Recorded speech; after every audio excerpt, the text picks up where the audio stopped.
Yo soy María Elena Álvarez de Vicencio. No me he quitado el de Vicencio, aunque ahora la modernidad y el feminismo dice que ya las mujeres no tenemos por qué ser de nadie. Pero bueno, mi esposo fue algo excepcional. Cuando yo me casé solo había estudiado la carrera comercial. A los 15 años entré de auxiliar de contador a los almacenes París-Londres. Y al mismo tiempo entré a una organización católica, la Juventud Católica Femenina. Ahí trabajábamos por las mujeres empleadas para que pudieran tener mejores condiciones laborales. Veíamos, por ejemplo, que en los bancos no se podían sindicalizar, que tenían horarios muy injustos, que tenían salarios siempre inferiores a los de los varones. Entonces, después de que pasé 10 años en esa organización religiosa, decidieron en mi organización aconsejarnos que fuéramos a participar en la vida política, y como el hombre con quien me casé había seguido la misma carrera de primero estar en los grupos juveniles religiosos, los dos decidimos entrar en la política de oposición, y entramos al Partido Acción Nacional. Ahí yo vi el camino abierto porque pensé que la política sí podía remediar esas necesidades que en la Acción Católica yo no le veía cómo salir, cómo hacer que los sindicatos también sirvieran a la banca, cómo hacer que se pagaran salarios justos. Pensé que todos esos problemas se podían resolver desde la política. Al entrar a la política me doy cuenta que el concepto que tenían de política en México, especialmente las mujeres, es que era una cosa sucia, deshonesta, de corrupción, de pasión por el poder para beneficio personal. Entonces mi labor junto con la de mi esposo fue trabajar porque la política fuera aceptada como un servicio en favor de México. Y así pues hemos trabajado con él durante 40 años, él dedicándose a la política en general y yo a la promoción política de la mujer. Fue un trabajo enorme convencer a las mujeres que la política era algo digno, que podía ser algo limpio, que era un trabajo en favor de México y que el poder debía usarse para servir. Cuando logramos que las mujeres pudieran votar, porque primero era solamente ir a apoyar a las candidaturas de los varones. Ahí les hacíamos la propaganda, les hacíamos la campaña y con mucho gusto pensábamos que esa era nuestra misión, apoyar las candidaturas masculinas. Cuando se aprueba el voto, nos damos cuenta que también tenemos derecho a que nos elijan. Entonces empezó la batalla por convencer a las mujeres que se lanzaran como candidatas. Ellas se sentían incómodas, todas nos sentíamos incómodas con una actividad que no era la nuestra, que habíamos calificado de corrupta, y empezamos a luchar por esa transformación, primero no tanto en favor de las mujeres, sino en favor de la democracia. Cuando ya sentimos que habíamos avanzado, coincide también con que las mujeres pueden ser electas, entonces ya nuestro trabajo era lograr que las mujeres se convencieran. Así pudimos lanzar a las primeras mujeres candidatas a presidenta municipal, a diputadas.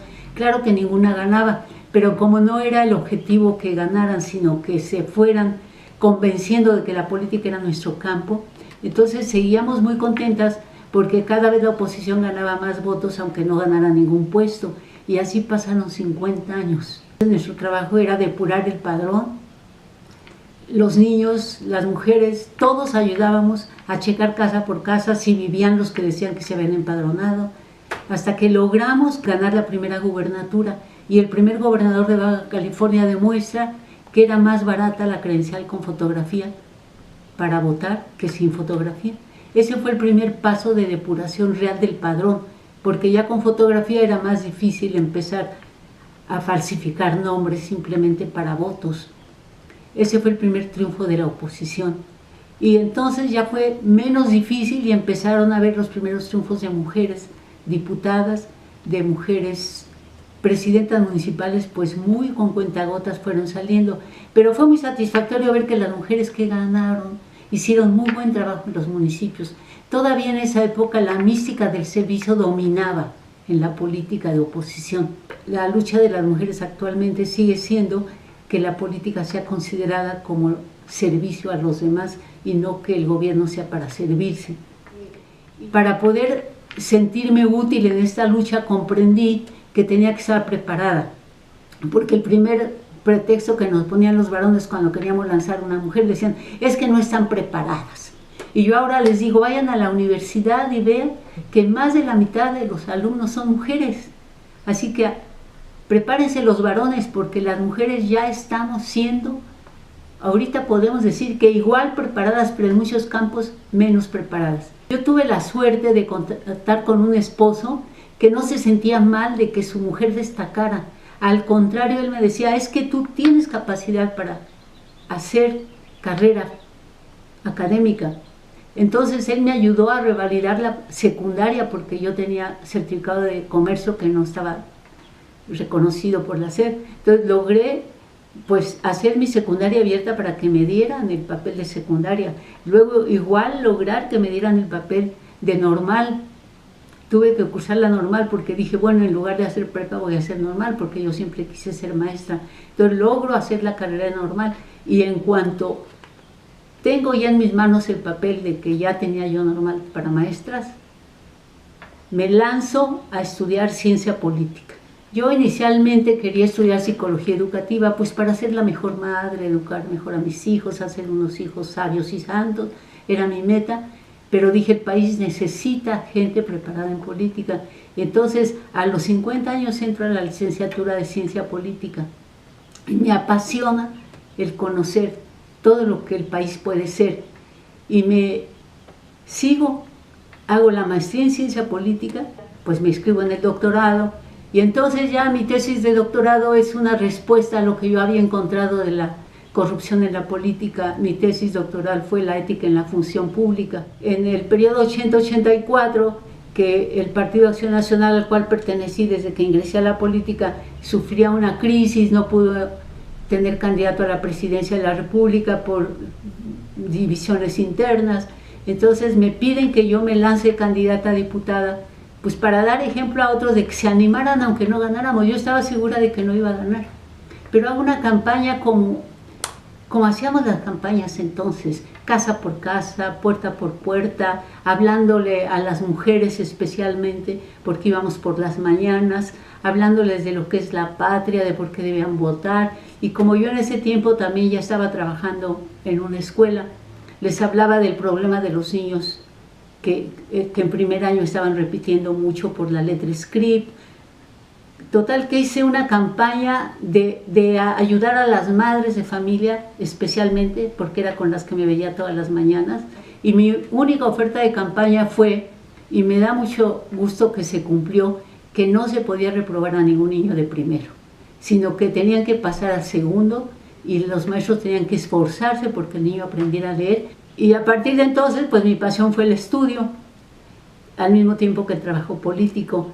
Tuve también la oportunidad de ser 4 veces diputada, 1 vez senadora, y sobre todo trabajo de partido. Presidí durante varios años la comisión editorial del partido, la comisión de estudios.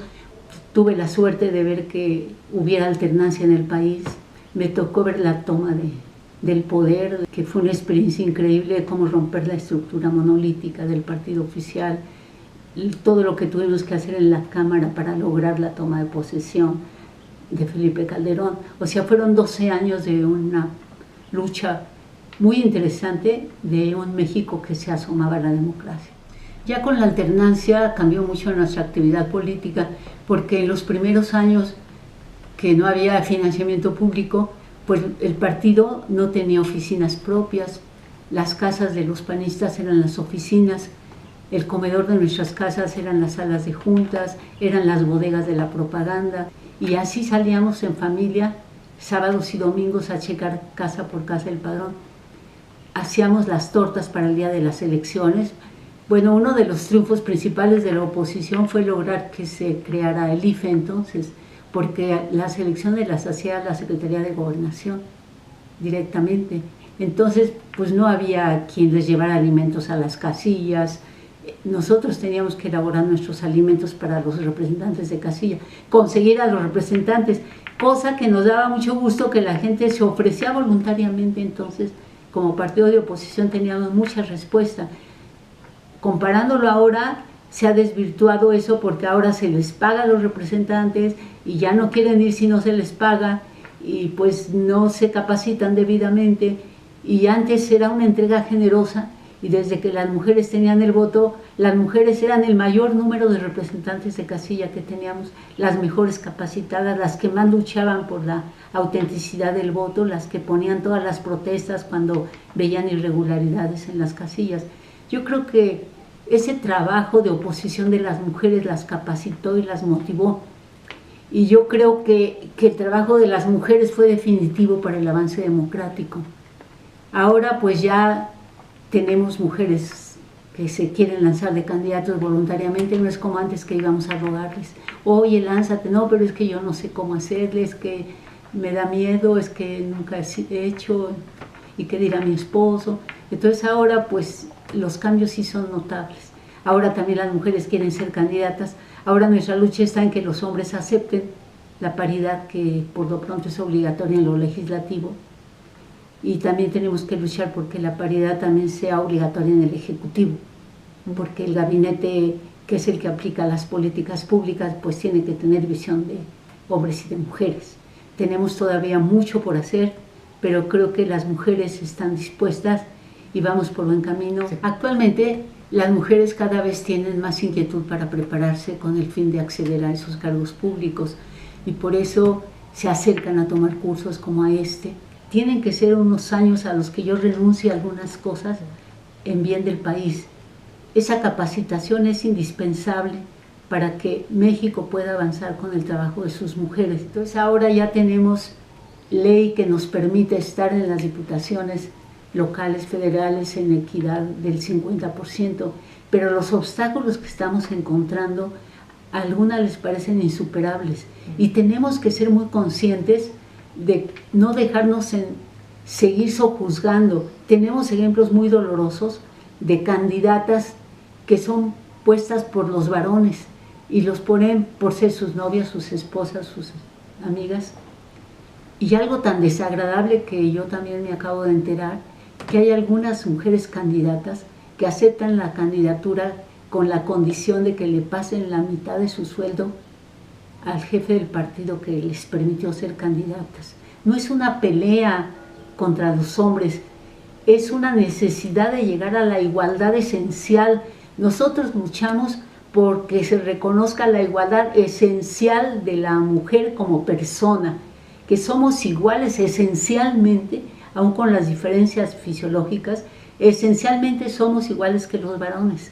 Entonces tenemos que considerarnos en igualdad absolutamente, y que todas las tareas que la sociedad exige de ambos se repartan equitativamente entre hombres y mujeres. No queremos una lucha de arrancarles a los varones, pero ellos sí sienten que le estamos quitando lo que era su propiedad. El poder siempre fue propiedad de los varones, por eso ellos se resisten. Tenemos que entenderlos, pero no seguir sometiéndonos a su voluntad. Y nosotros tenemos que tener la inteligencia y la seguridad de no permitir que esto siga solapadamente. Proponernos por nuestros propios méritos, hacer que se cumplan las leyes y nunca ceder para disimular el poder que no nos quieren dar los varones. Estoy enterada que la Universidad para la Innovación y la Cultura ha preparado este curso para capacitación de las mujeres.